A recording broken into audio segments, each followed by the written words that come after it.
Hey guys, and welcome back to My Eyes Bug. In this episode, we are going to be installing some AN fittings, some Dash 20 AN fittings on my J35 engine. We are going to be using the AutoPlumb fittings. They are no-weld fittings. They're just installed with a rubber gasket and some silicone, and they tension up on the bead on the water neck, and then that way we get a good seal. So I'm going to show you guys how to do that. And a lot of you guys maybe have seen these before, but I had never seen them before, and I was put onto them by Justin over at DuneSpec, and he told me to try them out so I didn't have to weld pieces on here. So I'm going to show you what I have going on, then let's do the install. Okay, so looking at the engine, we have our two water necks here. This is where our water is coming in and out, our coolant.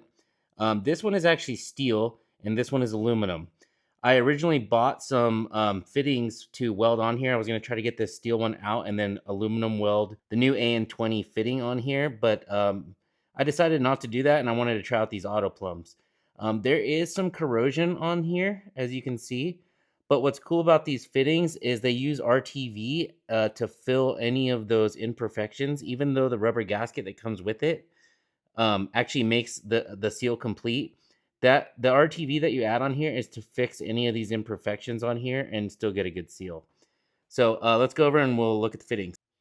Okay, so these are the fittings that I got from Evil Energy. They're very nice, and I actually used these on my radiator side. So I got two of these installed on my radiator. My buddy Mike welded them on for me, and those came out really good.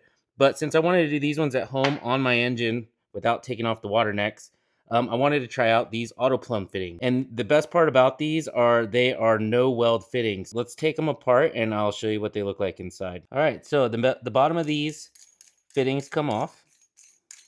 This is going to be your first piece that goes on, obviously. Inside here, you have this shim. It's a split washer. This is just to help with pressing against your seal and giving it a surface to slide on while you're turning it. And inside here, here's your main rubber seal. And this is what you're going to lather up with your silicone. And then the rest of it's just like kind of a standard AN20 fitting, but it's got a nice mating surface on the inside, and it's threaded on the outside here. So it's very cool. The most important thing with these is actually measuring your water neck, like actually using a pair of dial calipers and measuring your water neck to make sure that you're getting the right size. These things come in different sizes, as you can see here. And the ones that I purchased is a 1.25 to a 1.274. So mine was measuring right at 1.27. So that's why I chose this range.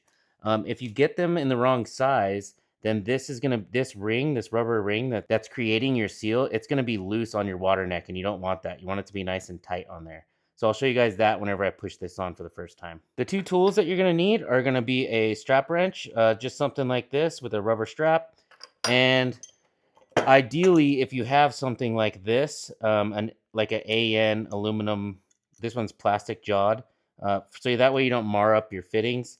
I don't have one that fits this. This is the one I got from Evil Energy, and it doesn't go that big. So I'm gonna have to use a big crescent wrench. I did put some tape in here, so that way hopefully I don't mar it up.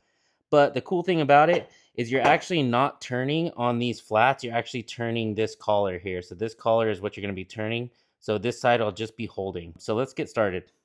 The very first thing you're going to do is you're going to take the included tape. It's some grip tape. That way our strap wrench will grip onto it really nicely. And we're going to install it on this bottom sleeve. So first we're going to do is peel this off. Here we go.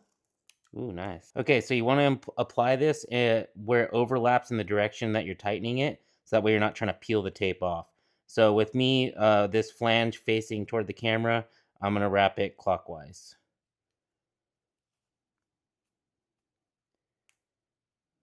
There we go. And the overlap is fine.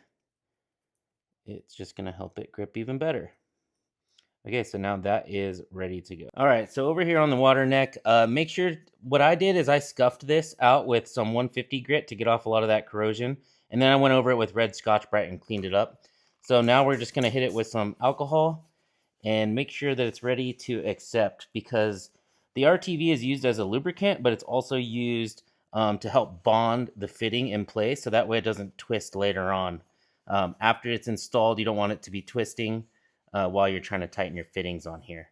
So that's going to really help with that as well. So we're going to hit this one as well while we're here. Both of these are ready to go as far as prepped. So we'll just get them nice and clean, let that flash off a little bit, and then we're going to install the fittings. All right, the first thing we're going to install is this collar.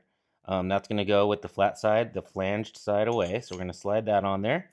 And then we've got our retaining ring. This is going to help, well, it's not a retaining ring, it's more of a washer to help everything slide around. So we're going to oil that up. So that way when we're tightening it, it has something to slide against. There we go. And then we're going to slide that on there. There's that. And we're going to clean our fingers because we don't want to get oil on everything.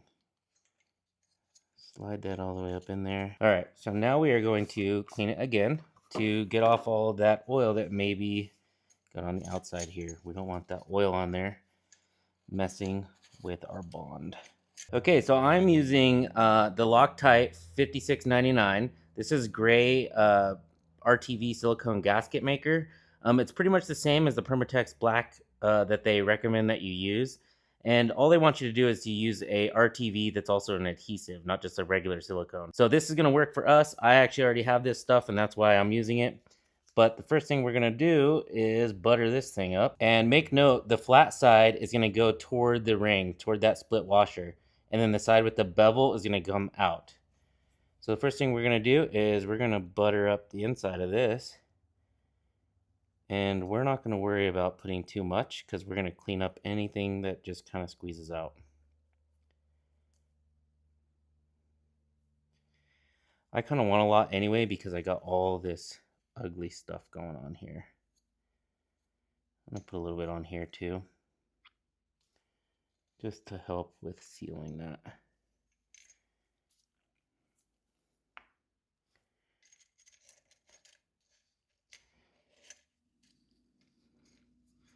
Okay, that is on. So now we are going to push this on.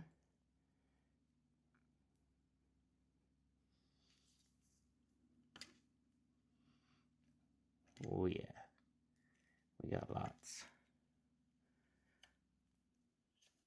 So now we're going to use this piece here, and we're going to push this gasket down into position until it bottoms out. Right there. Okay, we're going to pull this back off, and now we're going to take some more silicone. We're going to get rid of all this, and we're going to push this into the edge here and make sure we have plenty of silicone around these edges. And if you make a mess, that's all right. We're going to clean it up. Because silicone's pretty messy. All right, so now we're going to put a little bit of oil on these threads to help that all slide around. And we're going to get this started. So we're going to slide this on.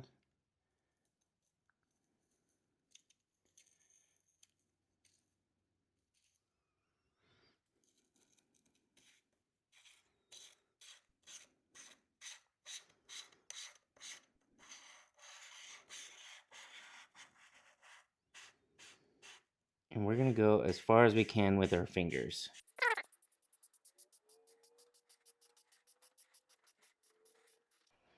Oh yeah, it's already feeling secure.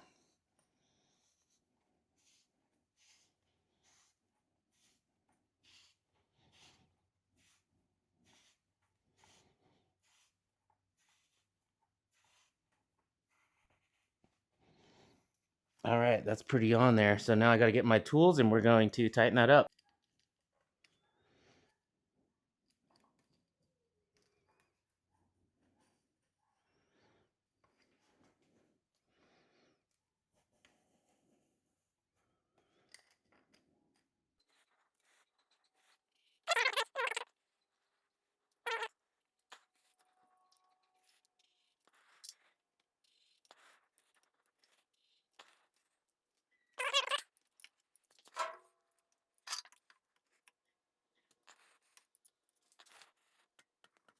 That's it. Won't go any tighter than that. So I think we're there. All right. Now we're going to take the tape off and clean it up.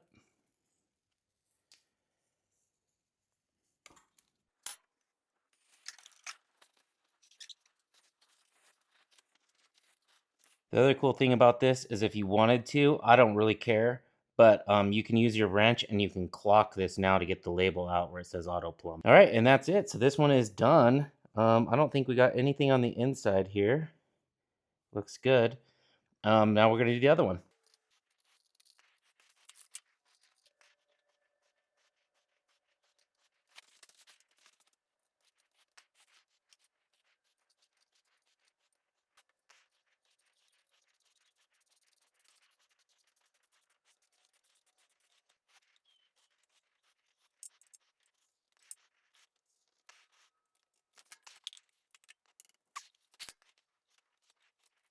And there we go. The two fittings are on. We're going to let those cure up overnight, of course. And just like that, we have two AN20 coolant lines ready to go. So those are going to be really nice for our setup inside the vehicle. We'll have these really nice AN soft lines running out of here, AN20. So this is beautiful. These come in AN20 and also AN16. I'm not affiliated with these guys, but I think they got an awesome product, so I'm happy to share it. Thank you guys for joining, and I will catch you guys later.